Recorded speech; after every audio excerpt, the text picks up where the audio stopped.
19 sampai dengan 29. Firman Tuhan sebagai berikut. Dan inilah kesaksian Yohanes ketika orang Yahudi dari Yerusalem mengutus beberapa imam dan orang-orang Lewi kepadanya untuk menanyakan dia, siapakah engkau? Ia mengaku dan tidak berdusta, katanya, aku bukan Mesias. Lalu mereka bertanya kepadanya, kalau begitu siapakah engkau? Elia? Dan ia menjawab, bukan. Engkau kan nabi yang akan datang? Dan ia menjawab, bukan. Maka kata mereka kepadanya, siapakah engkau? Sebab kami harus memberi jawab kepada mereka yang mengutus kami. Apakah kamu tentang dirimu sendiri? Jawabnya, akulah suara orang yang berseru-seru di padang gurun, luruskanlah jalan Tuhan seperti yang telah dikatakan Nabi Yesaya. Dan di antara orang-orang yang diutus itu ada beberapa orang Farisi. Mereka bertanya kepadanya, katanya, mengapa kau membaptis kalau engkau bukan Mesias, bukan Elia, dan bukan nabi yang akan datang? Yohanes menjawab mereka, katanya, aku membaptis dengan air, tetapi di tengah-tengah kamu berdiri dia yang tidak kamu kenal. Itu dia yang datang kemudian daripadaku, membuka tali kasihnya pun aku tidak layak. Hal itu terjadi di Betania, yang di seberang Sungai Yordan, di mana Yohanes membaptis. Ayat 9 jadi tema kita. Pada keesokan harinya Yohanes melihat Yesus datang kepadanya dan ia berkata, lihat anak domba Allah yang menghapus dosa dunia. Puji Tuhan. Haleluya. Saudaraku, bapak-bapak situa kami yang saya sayangi, bapak guru, bapak-bapak pendeta kami, dan juga seluruh ibu kami, kalau kita melihat secara seksama, yaitu tema yang kita ambil pada saat hari ini, lihatlah anak domba Allah yang menghapus dosa dunia. Saya melihat ada dua hal. Sekalipun kita hanya mengutip ayat 29b, ada dua hal yang perlu kita lihat di sana. Pertama, dari pengakuan yang disampaikan Yohanes Pembaptis tentang identitas Yesus Kristus, bahwa dia adalah anak domba Allah yang menghapus dosa itu. Yang kedua, kita mesti melihat dari sudut yang memproklamirkan itu sendiri Yohanes Pembaptis, supaya kita belajar dari kehidupan Yohanes Pembaptis tentang status kita sebagai anak Tuhan. Oleh sebab itu, saudaraku yang terkasih, dalam nama Tuhan Yesus Kristus, saya pun akan menyampaikan renungan kita ini tidak begitu panjang. Biasanya saya panjang-panjang sampai ngantuk-ngantuk jemaat di gereja kalau saya buat khotbah. Saya pikir khotbah saya yang enak, kebanyakan perjuangan. Balik sedikit saya 45 menit, kalau sekarang hanya 30 menit. Dan sebelum saya sampaikan nanti untuk memimpin kita di dalam acara perjamuan kudus dan mengakhiri pada kita ini, kita serahkan nanti kepada Tuhan, itu pendeta kita sebagai pimpinan sidang, Bapak Pendeta Dr. Saudaraku yang terkasih, dalam nama Tuhan Yesus Kristus, lihatlah anak domba Allah yang menghapus dunia, menghapus dosa dunia. Sesungguhnya, saudara terkasih, Allah kita di dalam ayat ini tidak hanya sekedar dia untuk menghapus dosa, tetapi dia punya rencana untuk memulihkan keadaan kita, keadaan manusia yang sudah jatuh ke titik nadir yang paling bawah, yaitu ke jurang maut, tempat di mana orang kaya yang begitu pelit, yang tidak mau berbagi kepada Lazarus. Orang kaya itu berkata, aku tidak tahan di tempat api yang sangat menyesal. Itulah maksud Allah, supaya semua manusia percaya kepada Yesus Kristus, tidak ada yang masuk neraka. Puji Tuhan. Puji Tuhan. Tidak ada yang masuk neraka. Saya ingin katakan kepada saudara, jangankan neraka Bapak Ibu. Lapar aja kita nggak tahu. Lapar, haus, seperti yang diadakan saudara kita yang lain. Ya teman-teman kita Muslim, saya menghargai mereka. Tetapi banyak juga orang tidak tahan puasa. Ketika saya makan dikit, kok apa isinya? Ratahan mas. Tapi tahu, titik-titik tahu kalau nggak puasa, ratahan pak, mulai. Jadi kalau nanti raya kali itu, ya raya kok. Orang Islam. Saudara yang terkasih dalam Tuhan, kalau kita kembali merenungkan kebenaran firman Tuhan dari perjanjian lama kepada perjanjian baru ini, Allah kita yang luar biasa yang kita kenal dalam nama Yesus tidak pernah punya rencana untuk membuat manusia itu susah. Amin. Ya. Kalau kita merujuk kepada Kejadian pasal 1 ayat 27 28, Allah memiliki rencana yang luar biasa bagi manusia supaya manusia itu tidak ada yang sakit, tidak ada yang menderita, tidak ada kedengkian, tidak ada dendam, tidak ada penderitaan, tidak ada kelaparan, tidak ada kemiskinan, tidak ada penyakit, tidak ada kanker, dan tidak ada virus corona 19. Tuhan ingin kita ini harus hidup bahagia selama-lamanya. Amin. Ya. Tidak ada kelaparan. Hidup bahagia, hidup mulia. Tuhan berbicara pada kita jadikan manusia menurut gambar dan rupa kita. Dengan kata lain, Allah tidak pernah membuat rencana yang buruk manusia. Amin. Tidak ada. Tuhan mau manusia itu hidup senang, tak perlu susah-susah.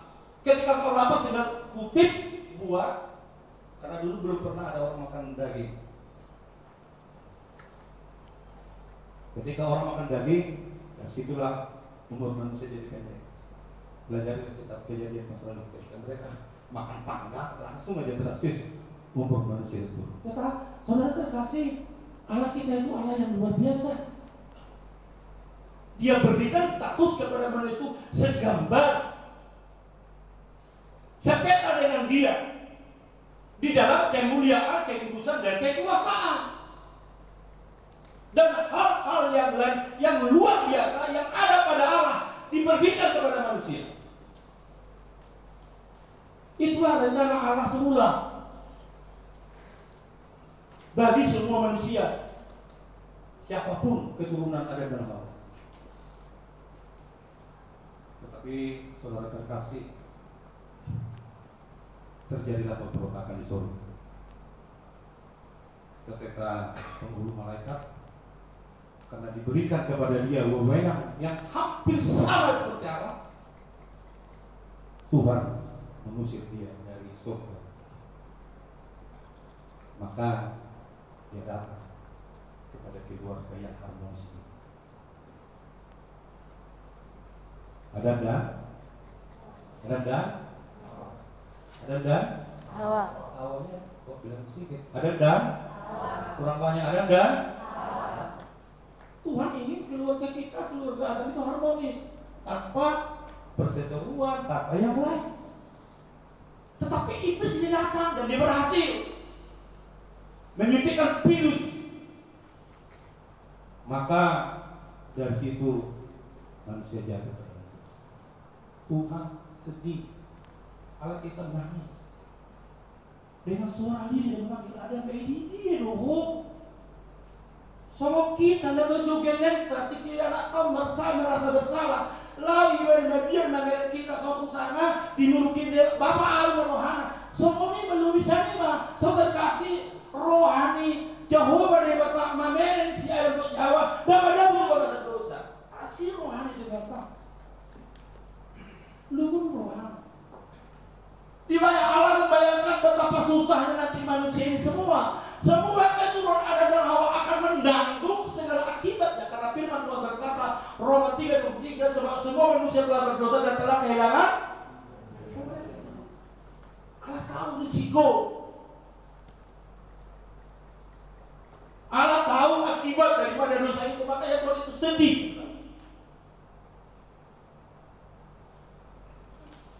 Saudara bayangkan, saya sering membayangkan itu. Jehovah kita itu sambil berjalan di Eden itu, dia melihat betapa ngerinya orang yang diciptakan itu. Betapa sengsaranya nanti keturunan daripada orang yang diciptakan, yang segambar dan sepeta dengan aku, dengan menangis, dengan suara dia memanggil Adam, di manakah kau? Adam dan Hawa tahu sekarang dia berdosa. Sebab itu ketika Adam dan Hawa berdosa, Tuhan menunjukkan kasih, sehingga Allah menyuruh malaikat untuk berjaga-jaga di dalam pohon kehidupan. Maksudnya ketika Adam dan Hawa sudah jadi berdosa, kalau andai kata mereka mengutip dan memakan kembali pohon kehidupan itu, risikonya adalah mereka akan hidup selama-lamanya di dalam dosa dan tidak akan mampu. Itu sebab Allah mengutus mereka, jaga pohon kehidupan langsung menjadi Allah, merusak di alam hidup ke pohon kehidupan, maka mereka akan hidup selama-lamanya. Tetap hidup selama-lamanya tanpa ada pengampunan, dan mereka akan hidup dalam dosa. Itu sebabnya dalam kitab Ibrani dikatakan bahwa Allah telah berulang kali berbicara kepada nenek moyang kita dengan berbagai cara, tetapi pada zaman akhirnya berbicara kepada kita melalui anaknya. Yohanes menulis dalam Kejadian dalam Yohanes pasal pertama ini, barang siapa yang menerima dia akan diberi kuasa untuk menjadi anak-anak Allah. Itu sebabnya saudara terkasih dalam nama Tuhan Yesus Kristus, Yohanes Pembaptis ini mendapat penerangan daripada Roh Kudus. Dia diilhami oleh Roh Kudus untuk menjelaskan identitas anak si tukang kayu. Oleh mata orang-orang Yahudi pada saat itu bahwa Yesus itu adalah orang biasa. Dia hanya anak seorang anak tukang kayu yang tidak memberi pengaruh apapun menurut pandangan mereka.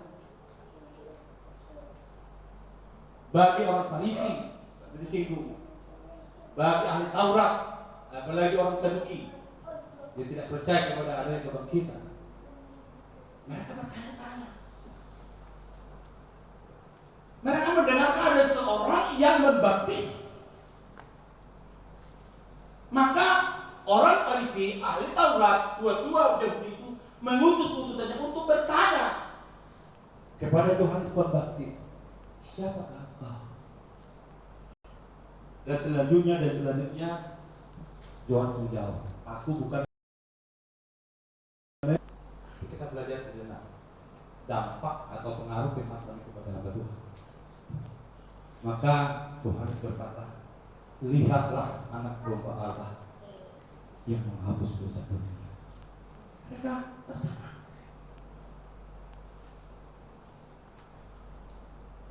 Ya. Saudara kasih dalam kitab Perjanjian Lama ada namanya pengharapan mesianis. Orang-orang Yahudi secara khusus, orang Batak dulu belum ada.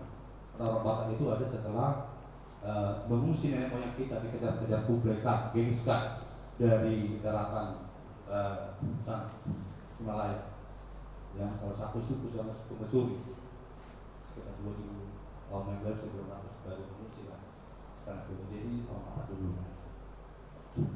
Orang Yahudi memiliki suatu pengharapan besar akan lahirnya seorang Mesias yang akan membebaskan mereka dari penjajahan, yaitu penjajahan Romawi.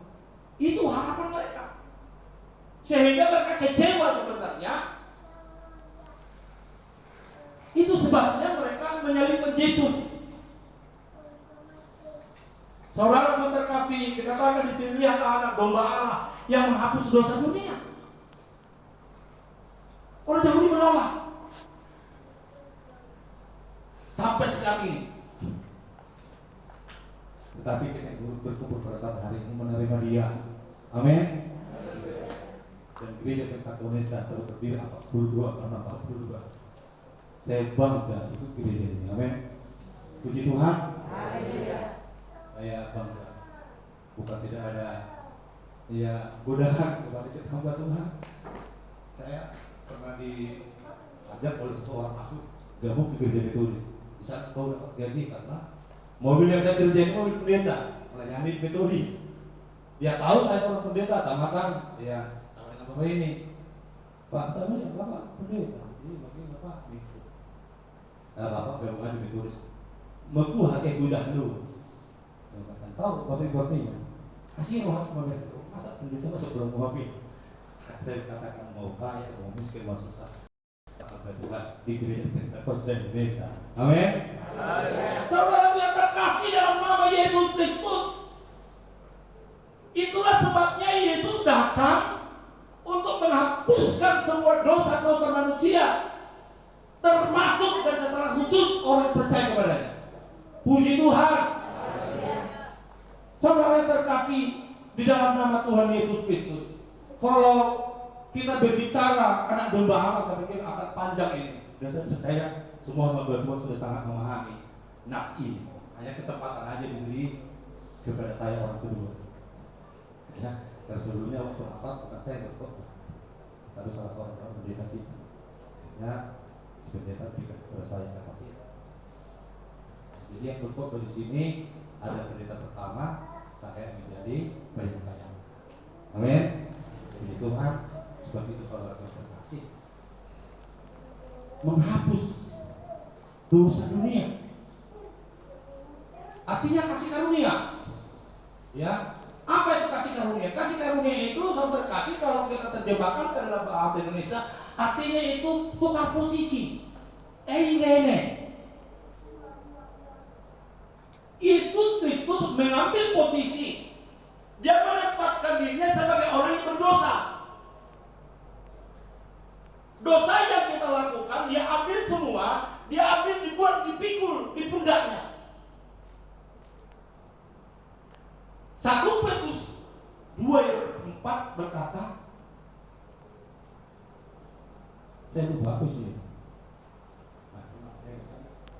Makanya saya takut. 1 Petrus 2:4. Ia sendiri telah memikul dosa kita di dalam tubuhnya di kayu salib. Amin.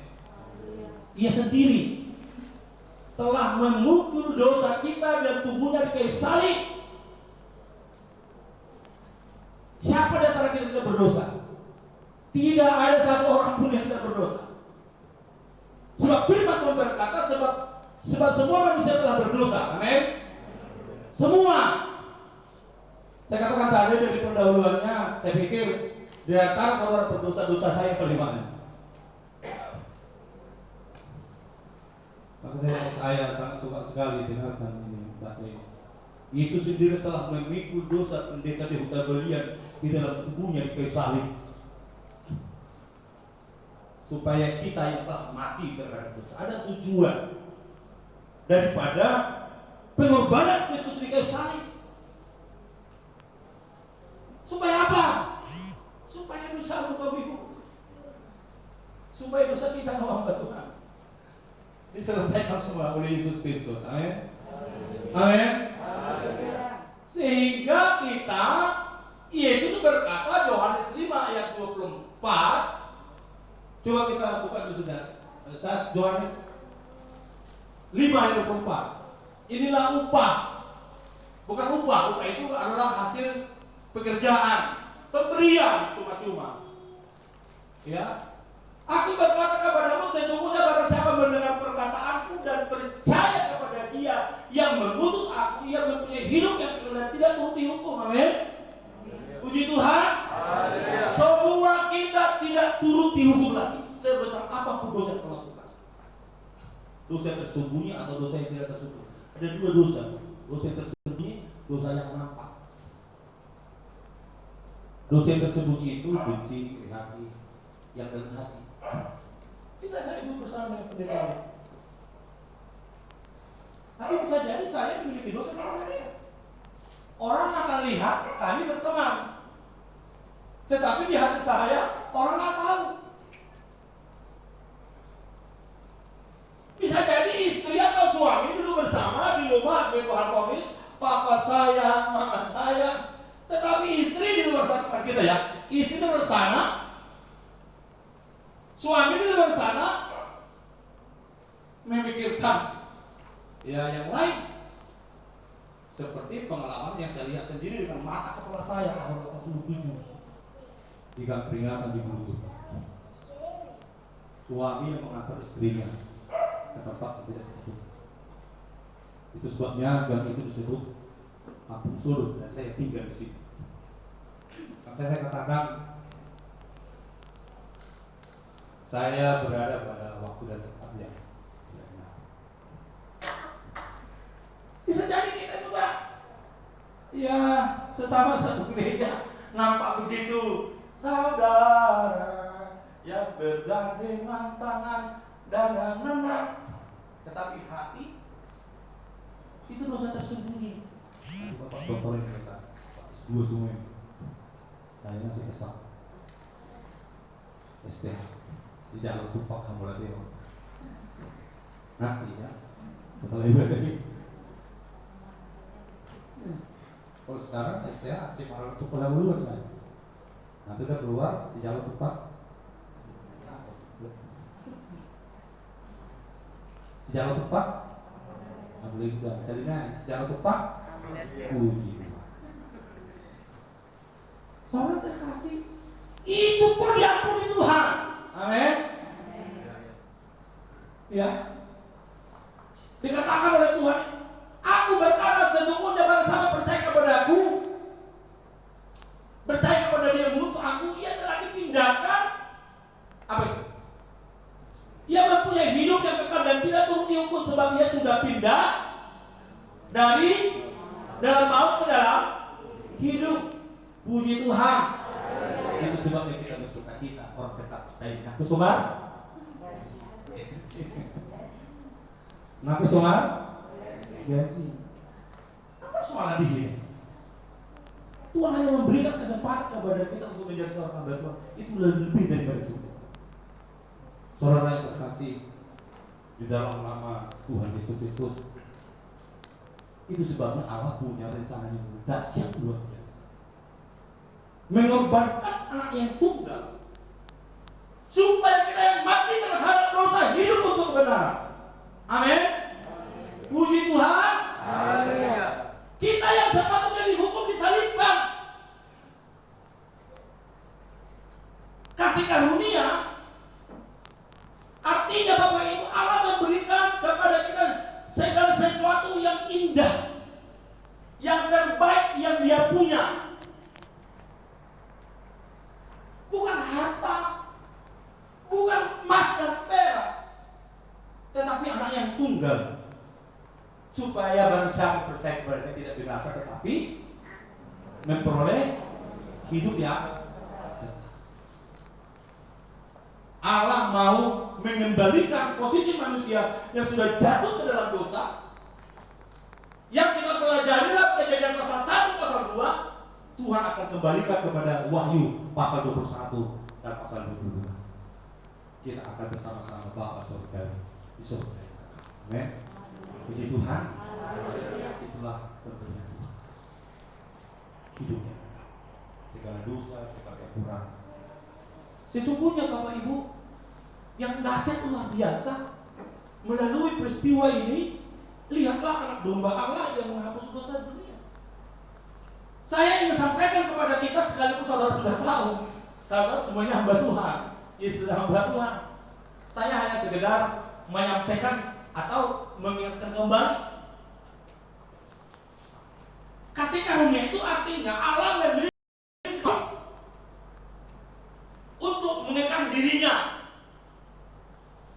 menahan murkanya.